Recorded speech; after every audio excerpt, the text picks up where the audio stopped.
Kerebete poster ಮುಖಾಂತರ ಸದ್ದು ಮಾಡಿದಂತಹ ಈ ಸಿನಿಮಾದ ಟೀಸರ್ ಒಂದು ದೊಡ್ಡ ಮಟ್ಟಕ್ಕೆ ಸದ್ದು ಮಾಡಿತ್ತು. ಇದೀಗ ಸಿನಿಮಾದ ಟ್ರೇಲರ್ ರಿಲೀಸ್ ಆಗಿದೆ. ಸಿನಿಮಾದ ಟ್ರೇಲರ್ ಅಂತೂ ಅದ್ಭುತವಾಗಿ ಮೂಡಿ ಬಂದಿದೆ. ಕೆರೆಬೇಟೆ ಎನ್ನುವುದು ಒಂದು ಸ್ಪರ್ಧೆ, ಆದರೆ ಈ ಕೆರೆಬೇಟೆಯಲ್ಲಿ ನಾಯಕನೇ ವಿಲನ್ ಆಗಿರುವಂತಹ ಲಕ್ಷಣಗಳು ಕಾಣಿಸುತ್ತಿದೆ. ಈ ಸಿನಿಮಾ ಕೂಡ ನಮ್ಮತನದ ನಮ್ಮ ಮಣ್ಣಿನ ಕಥೆಯಾಗಿ ಗೋಚರಿಸುತ್ತಿದೆ. ಟ್ರೇಲರ್ನಲ್ಲಿ ಕೆಲವೊಂದಿಷ್ಟು ಸನ್ನಿವೇಶಗಳು ಕಾಂತಾರ ಸಿನಿಮಾದ ಸನ್ನಿವೇಶಗಳನ್ನು ಗುರುತಿಸಿದರೂ ತನ್ನದೇ ಆದ ಪ್ರಭಾವವನ್ನು ಟ್ರೇಲರ್ ಬೀರುತ್ತಿದೆ. ಇನ್ನು ಟ್ರೇಲರ್ನಲ್ಲಿ ಹೆಚ್ಚಾಗಿ ಗಮನ ಸೆಳೆದದ್ದು ಗೌರಿಶಂಕರ್ ಅವರು.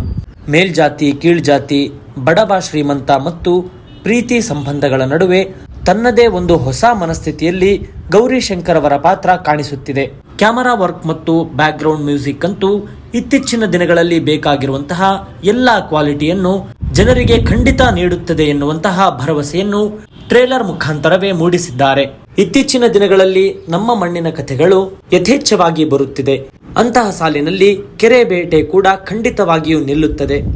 ಬರೋಬ್ಬರಿ 3 ನಿಮಿಷದ ಟ್ರೇಲರ್ನಲ್ಲಿ ತಮ್ಮದೇ ಆದ ಆಚರಣೆ, ಕೆರೆಬೇಟೆ ಪದ್ಧತಿ ಹಾಗೂ ಪ್ರೀತಿ, ಪ್ರೇಮ, ಜಾತಿ ವ್ಯವಸ್ಥೆ ಮತ್ತು ಗೌರಿಶಂಕರ್ ಅವರ ಮನೋಜ್ಞ ಅಭಿನಯ ಖಂಡಿತವಾಗಿಯೂ ಪ್ರೇಕ್ಷಕರಿಗೆ ಇಷ್ಟವಾಗುತ್ತದೆ.